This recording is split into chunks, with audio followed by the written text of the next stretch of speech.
What's up, YouTube? This is the Atheist Chef, and I'm starting up a new segment I'm calling I Don't Remember Learning That in Church. Basically, I'm going to be pointing out a lot of scriptures and little small, little intricate details that they kind of skipped over at church. I myself was a Christian for about 15 years. And I've been to a lot of Bible studies, and I did a lot of reading. Not as much as I do now, actually, ironically. But there's a lot of things that they kind of skipped over, and I think that y'all should know these things. And I'm curious to see what your opinion is on these as well. So we're actually going to start off with our first topic right now. Oh, now. I'm going to fire this guy, whoever's in charge of this editing. Now!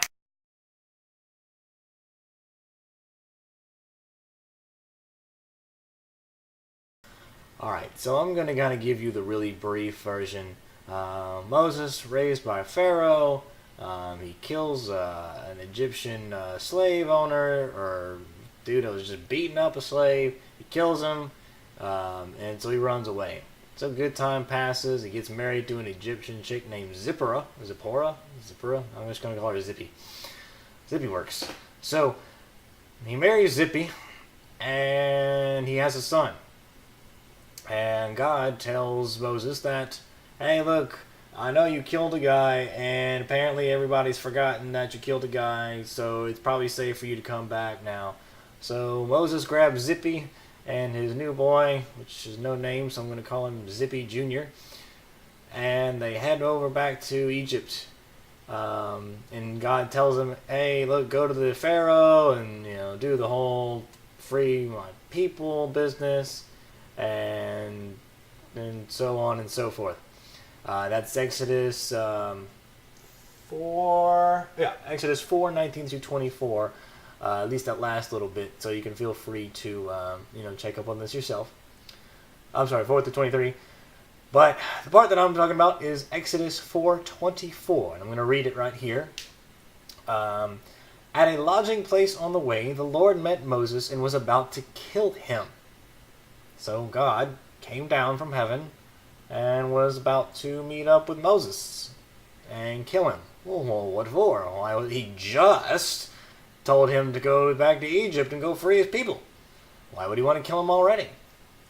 So we'll go on to verse 25. But Zipporah took a flint knife, cut off her son's foreskin, and touched Moses' feet with it. 1. You. Secondly, you. And 3. Apparently, God was pissed that Moses hadn't circumcised his son. So God didn't see that coming. He wasn't aware that Moses hadn't circumcised his son. Also, what if he would have gotten away with it? What if Zippy hadn't come along and cut that foreskin off with a rock? And by the way, ow, and ew, and save Moses' life. God had just told him what to do, but yet he was going to go kill him. So that's a little weird, right? So in Exodus 7, Moses goes to the Pharaoh and says, let my people go, like all Charlton Heston like, and Pharaoh was like, no, and Moses was like, all right. So he slams a rod down in some water, and the water turns to blood. Fishes start dying, and everybody in Egypt is running out of water. So they can't find any water in all of Egypt. So, wow, that sucks. But immediately after that, the magicians that were under the Pharaoh did the same thing. So does that mean that the blood turned back into water, so the magicians could prove that it could turn it back back into blood again? I didn't quite understand that. Secondly, if you go to verse 25, it tells you that 7 days had passed since the Lord had smote the waters.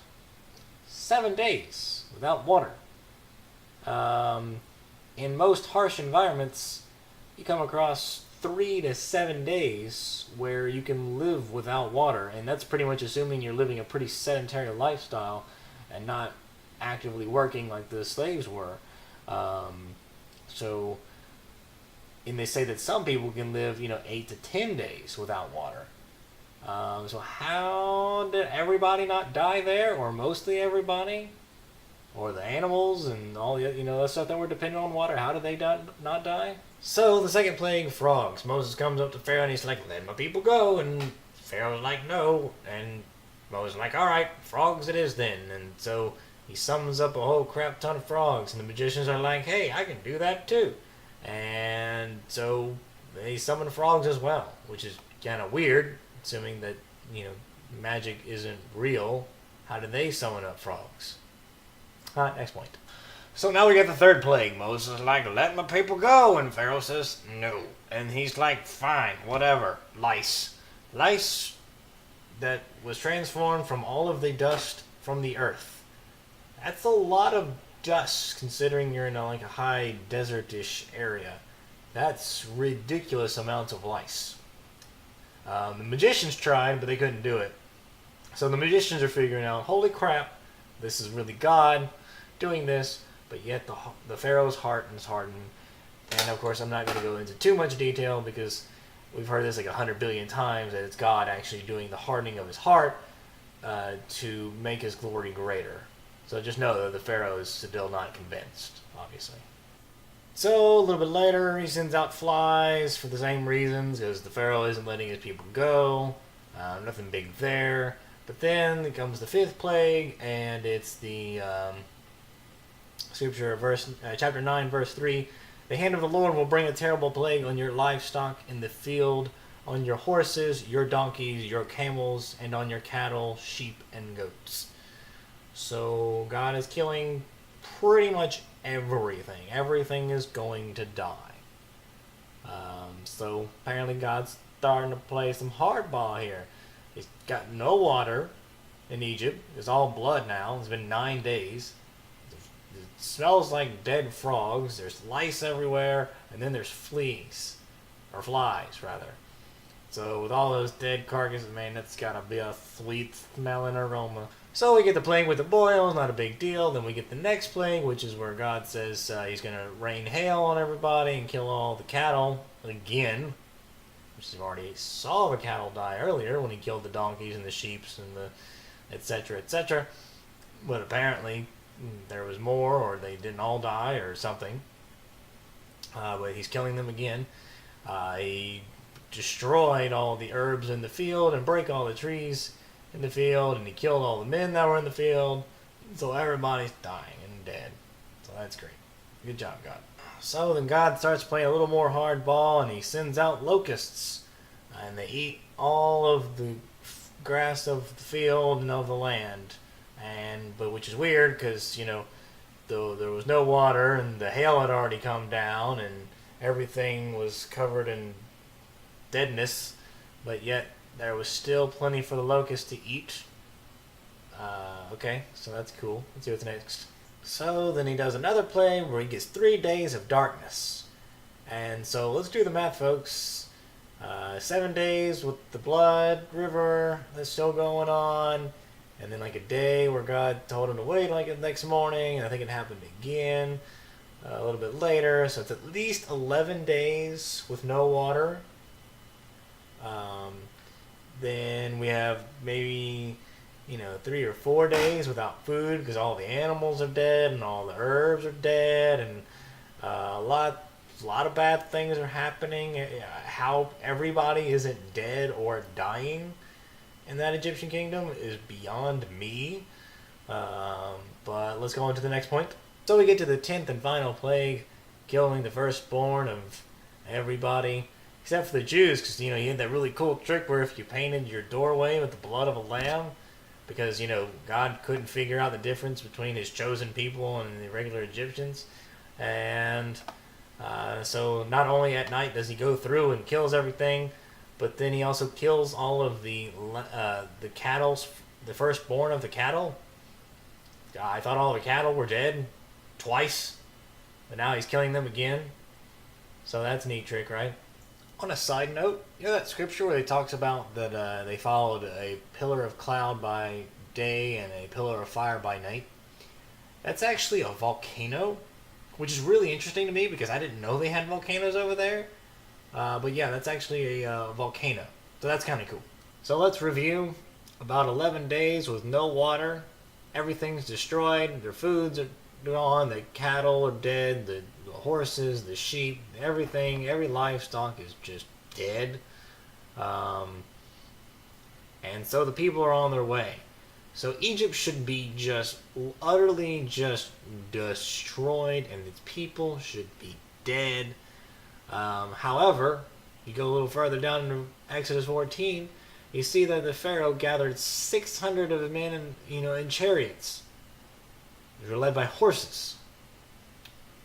Where did they get all the horses from? They were supposed to be all dead.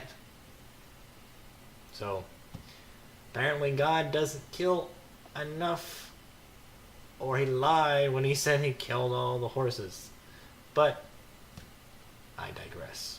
Some of you may be watching this and saying, well, maybe he didn't kill everything. The Israelites had cattle, which also brings a good question. Why did the Israelites have cattle? Why did they allow slaves to have cattle?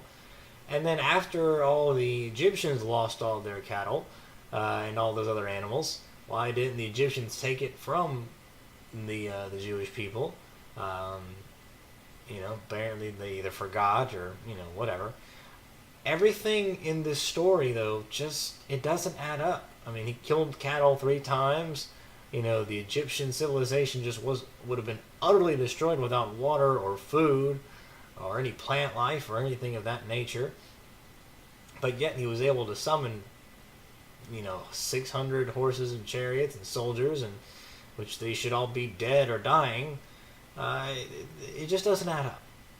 So I can't believe it. It's just another one of those things that I just sit back and say, I don't remember learning that in church. As always, thanks for watching these videos. Please leave a comment down below. Subscribe to the channel. Give me some thumbs up. Thanks a lot, guys.